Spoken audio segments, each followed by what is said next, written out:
अस्सलाम वालेकुम, मेरा नाम डॉक्टर अवैस अनवर है और 9 क्लास के अंदर चैप्टर नंबर 7 हम डिस्कस कर रहे थे बायो एनर्जेटिक्स। कुछ हमने इंट्रोडक्शन की बात की थी।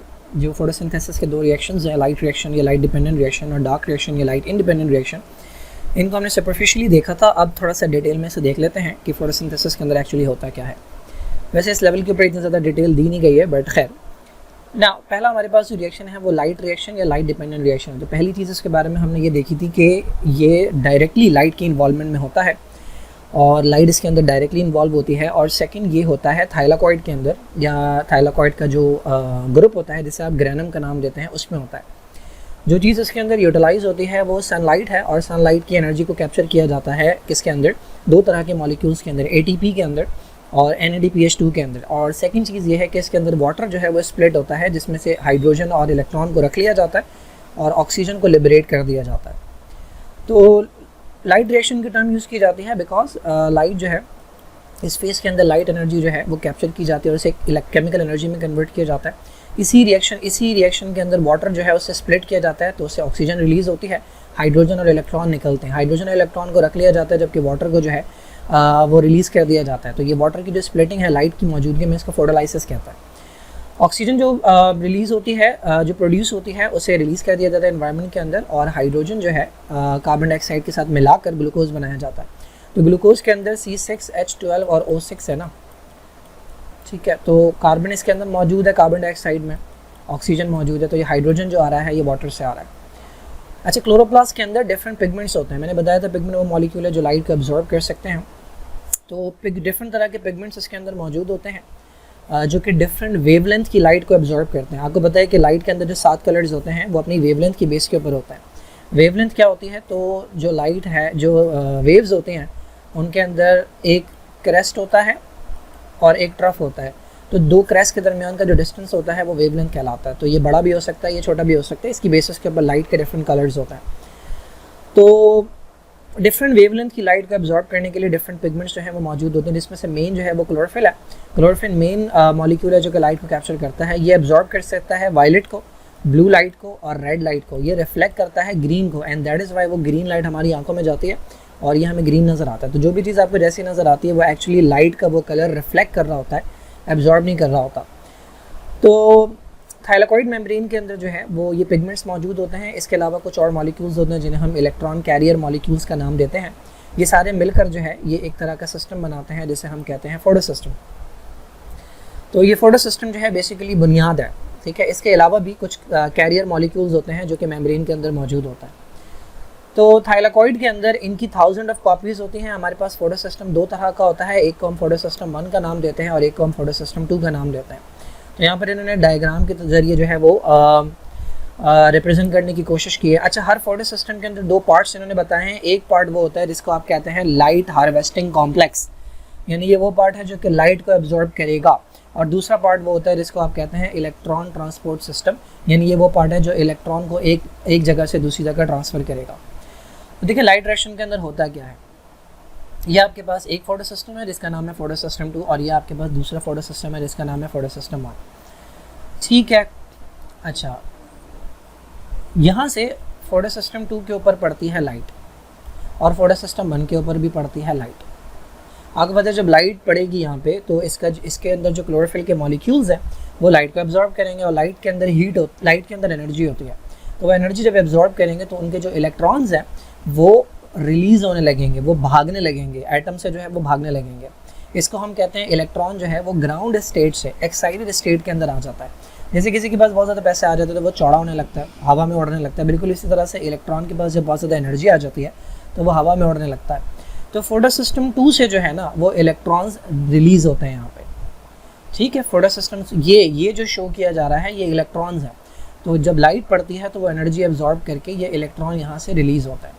ये एक तरह का मॉलिक्यूल समझ लें, या एक तरह का कंपाउंड समझ लें, एक तरह का स्ट्रक्चर है जो इस इलेक्ट्रॉन को एक्सेप्ट करता है। तो जो इलेक्ट्रॉन फोटो सिस्टम 2 से निकले इसने इसे एक्सेप्ट किया। एक्सेप्ट करने के बाद ये हवाले करता है एक दूसरे मॉलिक्यूल के। तो ये इलेक्ट्रॉन्स उसके पास से इस दूसरे मॉलिक्यूल के पास जाते हैं, फिर तीसरे मॉलिक्यूल के पास जाते हैं, और फिर इस मॉलिक्यूल से होते हुए ये आते हैं फोटो सिस्टम 1 के पास, ठीक है। फोटो सिस्टम मैंने आपको बताया कि एनर्जी जो सनलाइट थी वो फोटो सिस्टम 1 पर भी पड़ी थी। तो जब इलेक्ट्रॉन यहाँ से निकले थे तो इलेक्ट्रॉन यहाँ से भी निकले थे। तो जब यहाँ से 2 इलेक्ट्रॉन्स निकल गए थे तो यहाँ पर इलेक्ट्रॉन की कमी हो गई थी। वो इलेक्ट्रॉन की कमी इन इलेक्ट्रॉन्स ने पूरी की। तो जो यहाँ से इलेक्ट्रॉन्स निकले थे वो ये जा रहे। तो ये इलेक्ट्रॉन्स भी एक इलेक्ट्रॉन एक्सेप्ट करने वाला एक्सेप्ट करता है। ये भी एक तरह का कंपाउंड होता है। इलेक्ट्रॉन एक्सेप्ट करने के बाद अब ये हवाले करता है एक तरह के मॉलिक्यूल के जिसका नाम था NADP। ये जब इलेक्ट्रॉन इसको देता है तो साथ में हाइड्रोजन भी देता है और ये मॉलिक्यूल कन्वर्ट हो जाता है किसमें, NADPH के अंदर। तो ये ओवरऑल सिनेरियो है जो हो रहा है। दोनों पे लाइट पड़ी, दोनों से इलेक्ट्रॉन निकले। यहाँ से जो इलेक्ट्रॉन निकले वो किसके पास गए, NADPH के पास। यहाँ से जो इलेक्ट्रॉन निकले वो किसके पास आए, फोटो सिस्टम 1 के पास। और यहाँ जो इलेक्ट्रॉन्स की कमी हुई थी वो कैसे पूरी होती है, तो आपको पता है वाटर टूटता है। जब वाटर टूटता है तो उसमें से इलेक्ट्रॉन निकलते हैं, वो इलेक्ट्रॉन इस फोटो सिस्टम 1 के पास चले जाते हैं। अच्छा, अब एक मॉलिक्यूल तो आपने बनता हुआ देख लिया, वो है NADPH के इलेक्ट्रॉन्स फाइनली गए किसके पास, NADP के पास, और NADPH बन गया। जब ये इलेक्ट्रॉन्स यहाँ से गुजर रहे थे तो जब ये गुजरते हैं यहाँ से, तो यहाँ पर एक तरह का मॉलिक्यूल होता है जो इन इलेक्ट्रॉन्स की एनर्जी को इस्तेमाल करते हुए क्या बनाता है, ATP बनाता है। तो इस तरीके से लाइट रिएक्शन के अंदर ये 2 तरह के मॉलिक्यूल्स बनते हैं, एक ATP और दूसरा NADPH। ठीक है, ये यहाँ पर वही बात लिखी हुई है। लाइट एनर्जी जो है वो किस तरह से कन्वर्ट होती है। जो क्लोरोफिल है, कहाँ का क्लोरोफिल, रिएक्शन सेंटर का। ये जो फोटो सिस्टम है ना, हर फोटो सिस्टम के अंदर एक तरह का ख़ास एरिया होता है जिसको आप रिएक्शन सेंटर कहता है। सारी की सारी जो एनर्जी है ना वो घूम फिर के इस रिएक्शन सेंटर पर आती है और यहाँ से इलेक्ट्रॉन निकलता है। तो रिएक्शन सेंटर के ऊपर जब एनर्जी पड़ती है तो वहाँ से इलेक्ट्रॉन निकलते हैं क्लोरोफिल ए के मॉलिक्यूल में से। वो मॉलिक्यूल वो इलेक्ट्रॉन लीव करके जंप करते हैं और फिर वो इलेक्ट्रॉन ट्रांसपोर्ट सिस्टम में आ जाता है। ये जो इलेक्ट्रॉन्स हैं ये एक कैरियर से दूसरे कैरियर के पास जा रहे हैं। ये कैरियर है, पहले इसने इलेक्ट्रॉन लिए, फिर आगे वाले कैरियर को दिए, फिर उससे आगे वाले। वो कैरियर यहाँ दिखाई नहीं है लेकिन कैरियर्स यहाँ पर मौजूद होता है। जैसे जैसे इलेक्ट्रॉन पास होते जाते हैं इनकी एनर्जी का इस्तेमाल किया जाता है और इससे ATP बनाया जाता है। तो रास्ते में ATP बनता है और आखिरी में वो इलेक्ट्रॉन दे दिए जाते हैं NADP को और हाइड्रोजन ऐड कर दिए जाते हैं। तो इस तरह से NADPH2 बनता है आपका। ATP कैसे बनाया जाता है मैंने आपको पहले भी बताया था। ADP जो है ये यूज बैटरी की तरह है, ये मौजूद होता है। जब एनर्जी मिल जाती है तो फॉस्फेट इसके साथ ऐड कर दिया जाता है और ये कन्वर्ट हो जाता है ATP के अंदर। ठीक है भाई, NADP भी सेल के अंदर मौजूद होता है। इसको इलेक्ट्रॉन्स दे दिए जाते हैं और साथ में हाइड्रोजन ऐड कर दिए जाते हैं तो ये कन्वर्ट हो जाता है किसके अंदर, NADPH2 के अंदर। ये 2 हाइड्रोजन हैं और 2 इलेक्ट्रॉन ये कहाँ से आ रहे हैं, ये वाटर से आ रहे हैं। तो इस तरह से ये कन्वर्ट हो जाता है NADPH2 के अंदर। ये दोनों जो है ये एनर्जी रिच कंपाउंड्स हैं। इनको अब इस्तेमाल किया जाएगा किसके अंदर, light independent phase of photosynthesis के अंदर। जो नेक्स्ट रिएक्शन है उसके अंदर इन दोनों का इस्तेमाल किया जाएगा। अच्छा भाई, ये तो था हाल अहवाल लाइट डिपेंडेंट रिएक्शन का। Now let's talk about the dark reaction which is also known as light independent reaction. तो पहली बात, इसके अंदर डायरेक्टली फोटोन की एनर्जी रिक्वायर्ड नहीं होती, लेकिन इसका मतलब ये नहीं कि इसके अंदर एनर्जी रिक्वायर्ड नहीं होती। ये भी एनर्जी डिपेंडेंट होता है, लेकिन वो एनर्जी डायरेक्टली सन से नहीं आ रही बल्कि इनडायरेक्टली आ रही है। अब ये वो एनर्जी यूज़ होगी जो कि स्टोर कर ली गई थी 2 मॉलिक्यूल्स के अंदर। एक ATP का मॉलिक्यूल है और दूसरा NADPH2।